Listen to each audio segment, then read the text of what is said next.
मैं आपसे एक सवाल पूछना चाहती हूँ। आज हम 2025 में हैं। औरतों के हकूक़ के लिए मुज़ाहरे होते हैं, कानून बनते हैं, तकरीरें होती हैं, लेकिन क्या वाकई औरत को वो इज़्ज़त मिल रही है जिसकी वो हकदार है?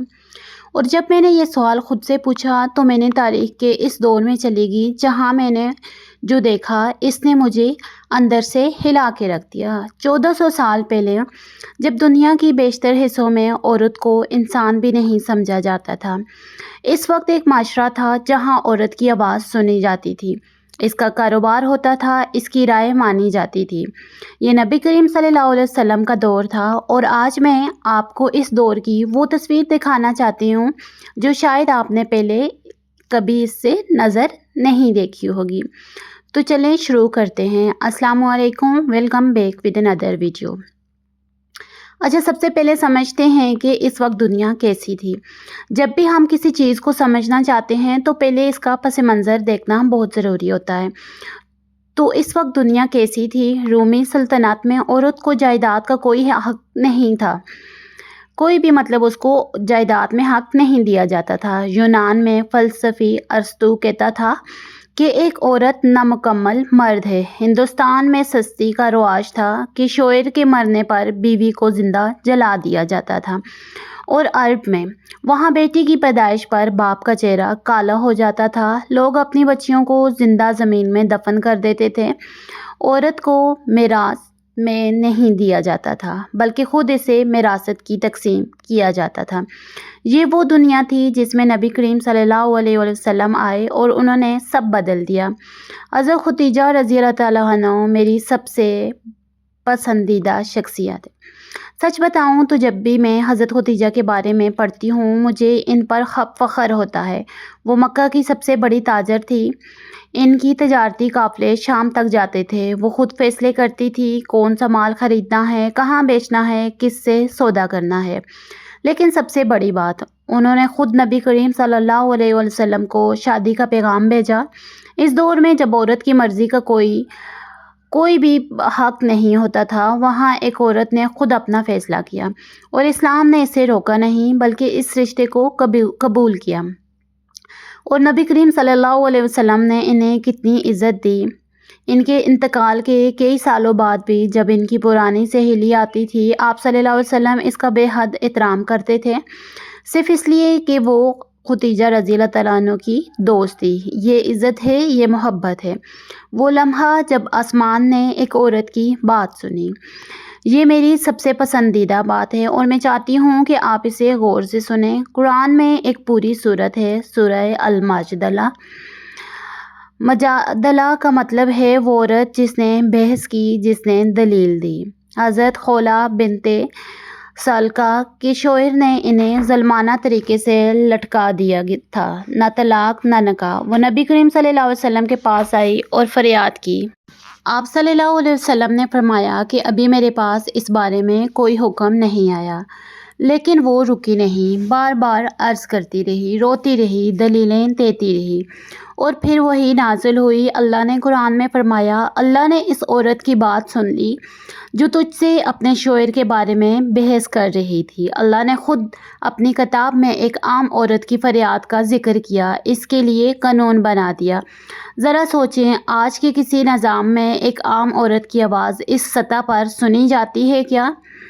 क्योंकि वहाँ अल्लाह ने ख़ुद उस औरत की आवाज़ सुनी थी और पूरा एक आयत, एक सूरत नाज़िल की थी जिसमें उस औरत के बारे में हुक्म था कि जिसका शोहर उस पर जुल्म करता था। इसके बाद बात करते हैं कि तलाक और बेवदगी, ये जुल्म नहीं, जुल्म से नजात है। मैं जब भी ये सुनती हूँ कि इस्लाम में तलाक है तो मैं ये ज़रूर पूछती हूँ कि तलाक से पहले क्या था। पहले मर्द बीवी को तलाक देता, फिर रजू कर लेता, फिर तलाक देता, ये चक्कर चलता रहता।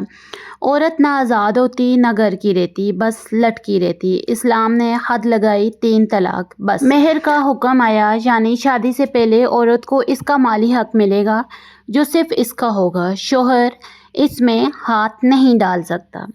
वरासत का हक मिला जो पहले बिल्कुल नहीं था। عدت کا نظام آیا۔ یہ عورت کی حفاظت کے لیے تھا، اس کے حقوق کے لیے تھا۔ یہ سب اس لیے نہیں آیا کہ عورت کو کمزور رکھا جائے، یہ اس لیے آیا کہ اس سے کمزور ہونے سے بچایا جائے، فرق سمجھ آ جائے کہ عورت کمزور نہیں ہے۔ اس کے بعد حجاب کا حکم آیا۔ حجاب میں آپ کو اصل بات بتاتی ہوں۔ لوگ حجاب کو قید کہتے ہیں اور یہ سن کر مجھے ہمیشہ تکلیف ہوتی ہے۔ اس دور کی صحابیات پردہ بھی کرتی تھی اور بازاروں میں بھی جایا کرتی تھی۔ غزوہ احد میں خواتین نے زخمیوں کو پانی پلایا، ملہم پٹی کی۔ حضرت نصیبہ بنت کہب نے تو میدان جنگ میں بھی نبی کریم صلی اللہ علیہ وسلم کی حفاظت میں خود تلوار اٹھائی، پردے کے ساتھ۔ اور حضرت عائشہ انہوں نے ہزاروں حدیث و روایات کی ہیں۔ صحابہ کرام نے ان کے پاس مسائل لے کر آتے تھے، علماء ان سے سیکھتے تھے۔ آدھا دین ایک عورت سے آیا، تو مجھے بتائیں یہ قید ہے یا عزت؟ حجاب اس لیے نہیں تھا کہ عورت کو چھپایا جائے، یہ اس لیے تھا کہ عورت کی پہچان اس کا جسم نہ ہو، بلکہ اس کا کردار، اس کا علم، اس کی شخصیت ہو۔ اس کے بعد بات کرتے ہیں کہ نبی کریم صلی اللہ علیہ وسلم کا اپنا گھر سب سے بڑی دلیل تھا۔ اب میں آپ کو وہ بات بتاتی ہوں جو میرے دل کے سب سے قریب ہے۔ نبی کریم صلی اللہ علیہ وسلم گھر میں کیسے تھے؟ آپ صلی اللہ علیہ وسلم نے خود فرمایا، تم میں سے بہترین وہ ہے جو اپنے گھر والوں کے لیے بہترین ہو، اور میں اپنے گھر والوں کے لیے تم سب سے بہتر ہوں۔ آپ صلی اللہ علیہ وسلم گھر کے کام میں مدد کرتے، اپنے کپڑے خود سیتے، جوتے خود ٹھیک کرتے، اور حضرت عائشہ رضی اللہ تعالیٰ عنہ کے ساتھ آپ صلی اللہ علیہ وسلم ان کے ساتھ دوڑ لگاتے تھے، کبھی وہ جیتتی، کبھی آپ صلی اللہ علیہ وسلم جیتتے۔ یہ ہے وہ رشتہ جو اسلام نے دکھایا، محبت، عزت، ہنسی، مسکراہٹ۔ آج کے لیے ایک سبق دینا چاہوں گی میری ذاتی بات میں یہ ویڈیو اس لیے نہیں بنا رہی کہ کسی سے بحث کروں، میں نے یہ اس لیے بنائی کیونکہ جب میں نے یہ تاریخ پڑھی تو میں رک گئی۔ میں نے سوچا یہ تو وہی ہے جو آج ہم سب ڈھونڈ رہے ہیں، عزت، انصاف، آواز، محبت۔ آج ہمارے پاس قانون ہیں، عدالتیں ہیں، انٹرنیٹ ہے، لیکن کیا عورت واقعی محفوظ ہے؟ کیا اسے اس کا حق مل رہا ہے؟ 1400 سال پہلے ایک معاشرے نے یہ کر کے دکھایا تھا۔